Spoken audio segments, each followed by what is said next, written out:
Assalamualaikum warahmatullahi wabarakatuh. Perkenalkan, nama saya Aisyah Karunia Putri dari kelas 10-2. Kali ini saya akan menjelaskan materi PAI bab 5, yaitu tentang meneladani peran ulama penyebar ajaran Islam di Indonesia. Islam di Indonesia. Kapan Islam masuk ke Indonesia? Wilayah Nusantara sangat luas. Posisi geografisnya terletak di persimpangan jalur perdagangan antara India, Cina, dan Arabia. Maka sulit untuk memastikan wilayah mana yang pertama kali menerima ajaran Islam. Teori Gujarat oleh Prof. Dr. Snow Hurgons, menurut teorinya, Islam masuk ke Indonesia dari Gujarat. Menurut teori Makkah oleh Prof. Dr. Buya Hamka, menurutnya Islam masuk ke Nusantara pada abad ke-7 Masehi berdasarkan berita Cina dinasti Tang ditemukan pemukiman saudagar Arab di wilayah pantai barat Sumatera. Menurut teori Persia oleh Prof. Dr. Husain Jajadiningrat, Islam masuk dari Persia dan bermazhab Syiah.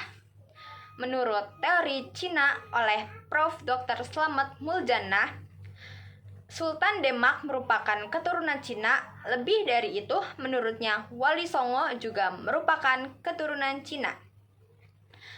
Menurut teori maritim oleh N.A. Bloch, walaupun di Mekah dan Madinah terjadi perang selama kurun waktu 10 tahun antara 1 sampai 11 Hijriah atau 622 sampai 623 Masehi, namun tidak memutuskan jalur perdagangan laut yang sudah menjadi tradisi sejak lama. Yang kedua yaitu perkembangan kesultanan di Indonesia.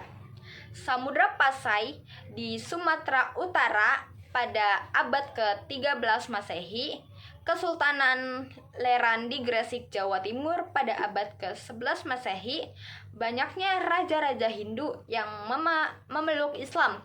Istilah kerajaan berubah menjadi kesultanan dan istilah raja berubah menjadi sultan.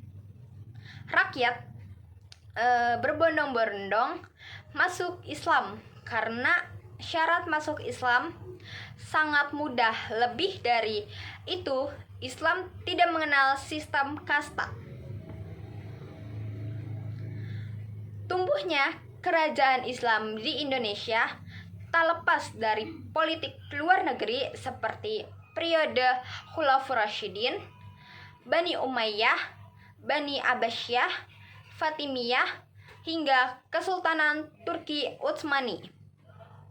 Kemudian diikuti dengan runtuhnya pengaruh Hindu-Buddha di India dan munculnya kerajaan Moghul. Periodisasi sejarah Indonesia, zaman animisme dan dinamisme, zaman Hinduisme dan Buddhisme, zaman Islamisme,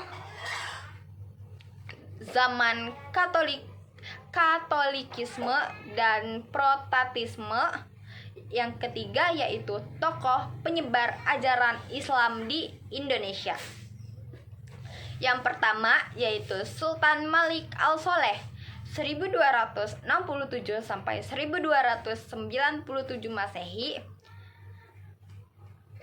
merupakan pendiri dan raja pertama Samudra Pasai, berdiri pada tahun 1267 Masehi, wafat pada tahun 1297 Masehi, dan kepemimpinan Samudra Pasai digantikan oleh Sultan Muhammad Malik Al-Zahir 1297 sampai 1326 Masehi.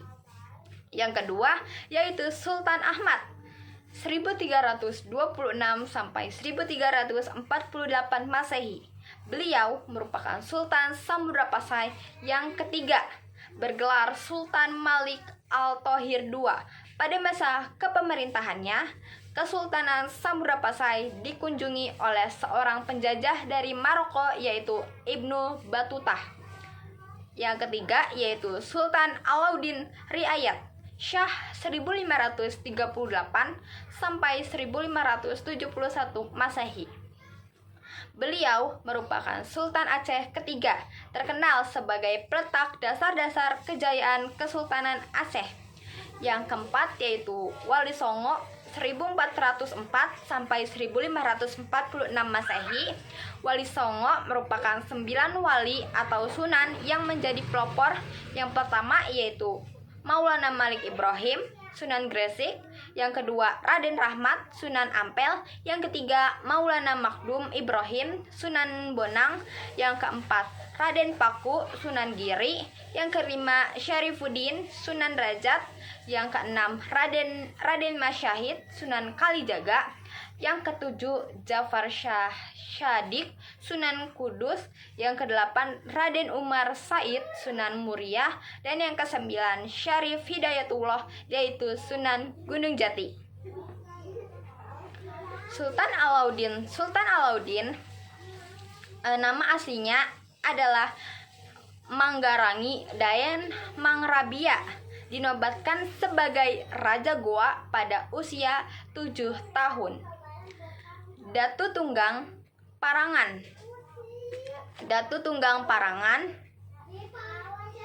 atau Habib Hashim bin Musyasyaikh bin Abdullah bin Yahya merupakan seorang ulama Minangkabau yang berdakwah di Kutai, Kartanegara.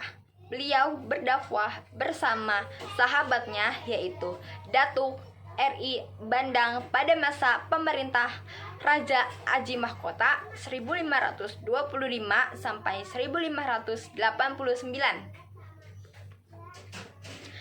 Selanjutnya yaitu Sultan Zainal Abidin. Beliau memerintah Kesultanan Ternate pada kurun waktu 1486 sampai 1500 Masehi.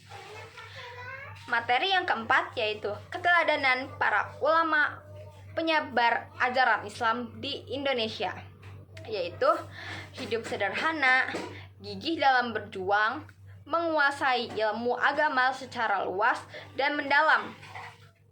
Yang keempat yaitu produktif berkarya. Yang kelima sabar. Yang keenam menghargai perbedaan. Yang ketujuh berdakwah secara damai. Segitu saja materi yang bisa saya sampaikan tentang bab 5, yaitu mengenai peran ulama penyebar ajaran Islam di Indonesia. Terima kasih. Wassalamualaikum warahmatullahi wabarakatuh.